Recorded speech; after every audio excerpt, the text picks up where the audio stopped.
Good morning kids. तो आज हम हिंदी ग्रामर का चैप्टर 3 इसका नाम क्या है, शब्द और वाक्य पढ़ेंगे। क्या करेंगे?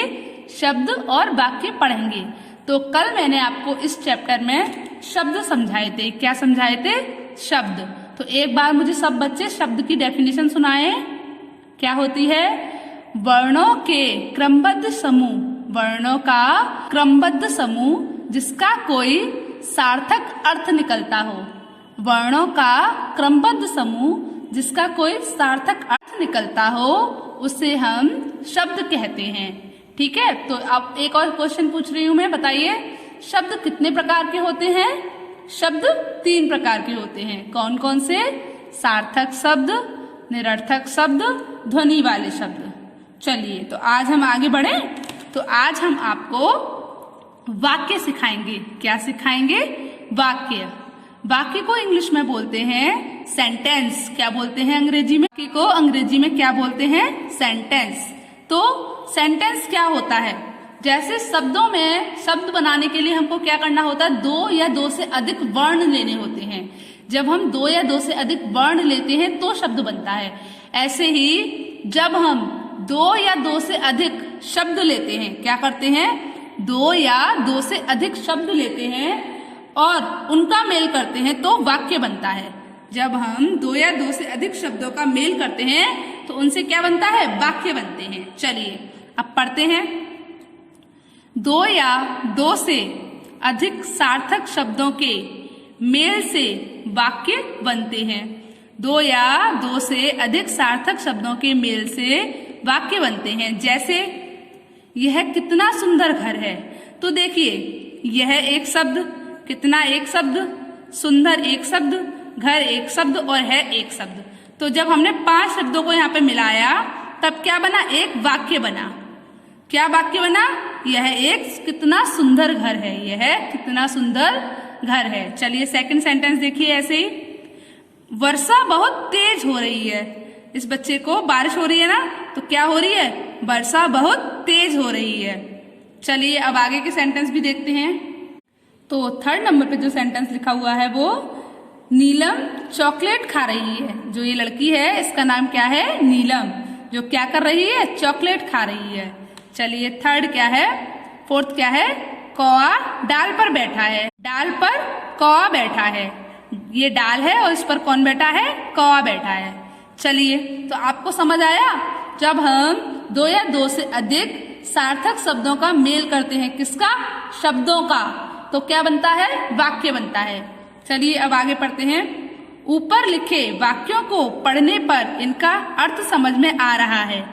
ऊपर लिखे जो वाक्य ऊपर लिखे हुए हैं, आपको इनका अर्थ समझ में आ रहा है? हाँ। चलिए सार्थक वाक्य बनाने के लिए शब्दों को सही जगह पर रखना जरूरी होता है।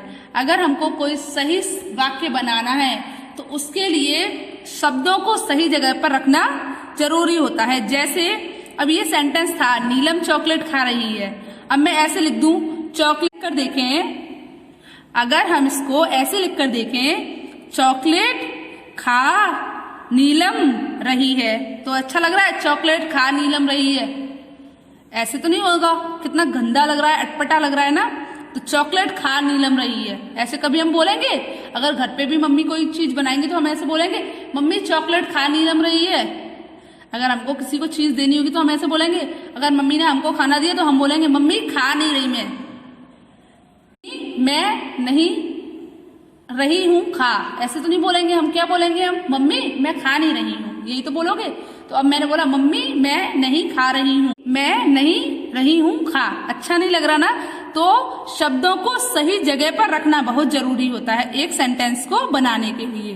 तो जैसे यहाँ पर लिखा हुआ है, कितना घर है यह सुंदर। कितना घर है यह सुंदर। यह वाक्य सही अर्थ को प्रकट नहीं कर पा रहा। जो अभी हमने ऊपर सेंटेंस पढ़ा था उसको इन्होंने थोड़ा चेंज कर दिया, फिर लिख दिया कितना घर है यह सुंदर। तो अब जो वाक्य है वो क्या? वो अर्थ को नहीं निकाल पा रहा कि ये घर जो था वो बहुत सुंदर था। अब वो अर्थ निकल कर नहीं आ रहा। यह वाक्य सही अर्थ को प्रकट नहीं कर पा रहा। तो यह जो वाक्य लिखा हुआ है, कितना घर है यह सुंदर, यह वाक्य सही अर्थ को प्रकट नहीं कर पा रहा।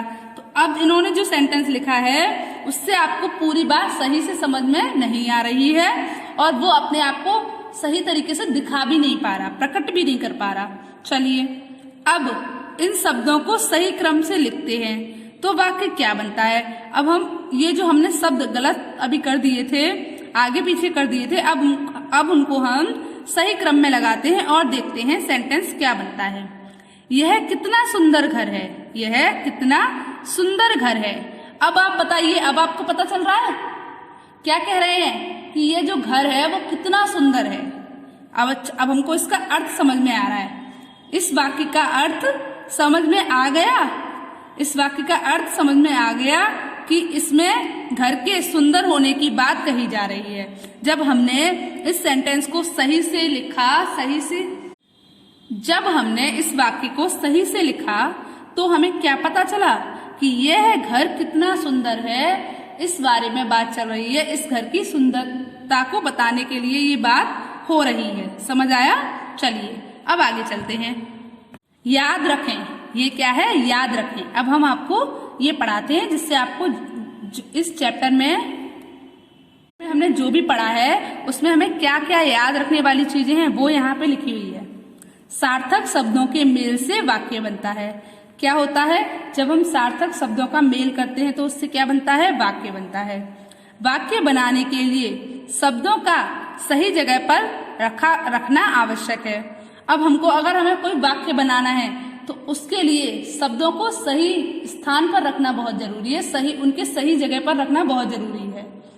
हर वाक्य एक विचार या एक बात को प्रकट करता है। जब हम कोई वाक्य लिखते हैं तो उस वाक्य के साथ हमें कुछ विचार या कुछ भावनाएं प्रकट होती हैं, कुछ समझ में आता है। जैसे मैंने बोला आपसे कि बच्चों आपको यह चैप्टर घर पर दोबारा पढ़ना है, तो आपको मेरी बात जो भी मैंने आपको बोली वो आपको समझ आई ना। तो जब हम कोई एक वाक्य बनाते हैं पूरा तो वो हमें इस बात को भी समझाता है कि एक विचार या बात को प्रकट करता है। जो भी हम वाक्य बनाते हैं वो हमारे विचार और जो बात हम कहना चाहते हैं उसको प्रकट करता है, उसको सामने रखता है।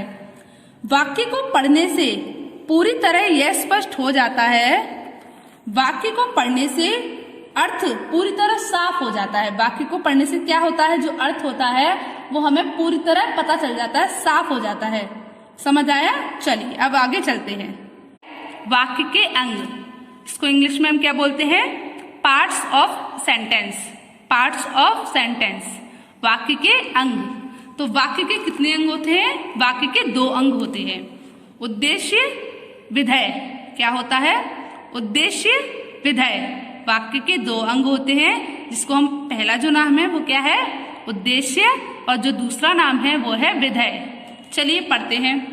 उद्देश्य क्या होता है? जब हम किसी वाक्य में कुछ कह रहे हैं या किसी के बारे में कह रहे हैं तो उसे हम उद्देश्य बोलते हैं।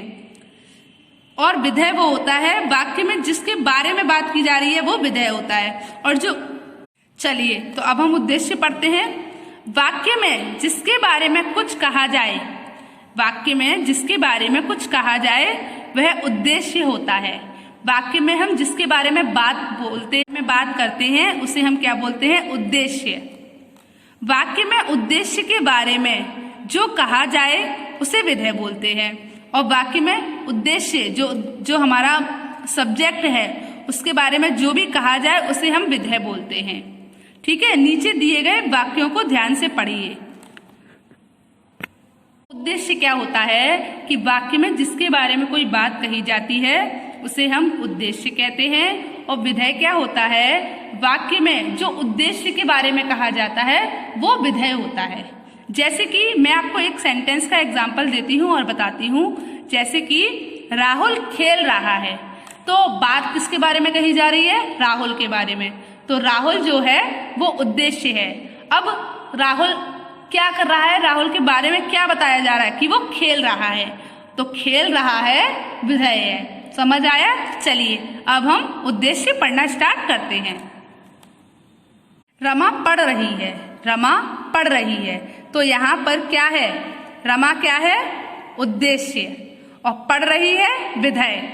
रमा जिसके बारे में हम कुछ कह रहे हैं, जिसके बारे में हम कुछ कह रहे हैं, क्या कह रहे हैं कि वो पढ़ रही है, तो रमा उद्देश्य है और विधेय क्या है इसमें, पढ़ रही है। चलिए ऐसे ही सेकंड है मुकुल लिख रहा है, तो मुकुल क्या है, उद्देश्य, और मुकुल क्या कर रहा है, लिख रहा है, तो लिखना क्या है, लिख रहा है क्या है, विधेय।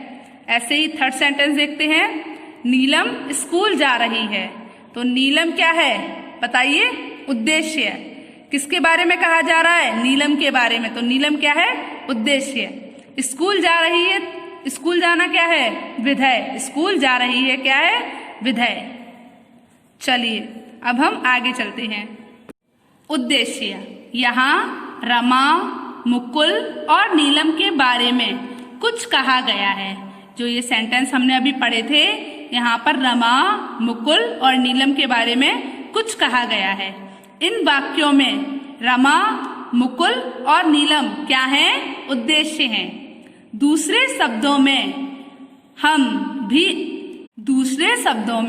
हम यह भी कह सकते हैं कि किसी वाक्य का कर्ता उस वाक्य का उद्देश्य होता है। मतलब किसी भी वाक्य का जो सब्जेक्ट होता है वो उस वाक्य का क्या होता है, उद्देश्य होता है। चलिए अब हमारा जो नेक्स्ट है वो क्या है, विधेय।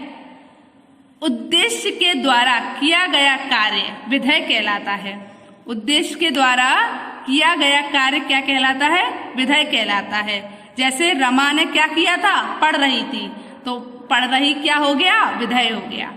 ऊपर लिखे वाक्यों में रमा के द्वारा पढ़ना, मुकुल के द्वारा लिखना और नीलम के द्वारा स्कूल जाना विधेय है। रमा के द्वारा पढ़ना, मुकुल के द्वारा लिखना और नीलम के द्वारा स्कूल जाना क्या है, विधेय है। तो समझ आया। चलिए तो आपको ये चैप्टर समझ आया अच्छे से, आपको आज वाक्य समझ आए, आपको वाक्य बनाना आया। चलिए तो कल हम आपको इसकी एक्सरसाइजेस समझाएंगे।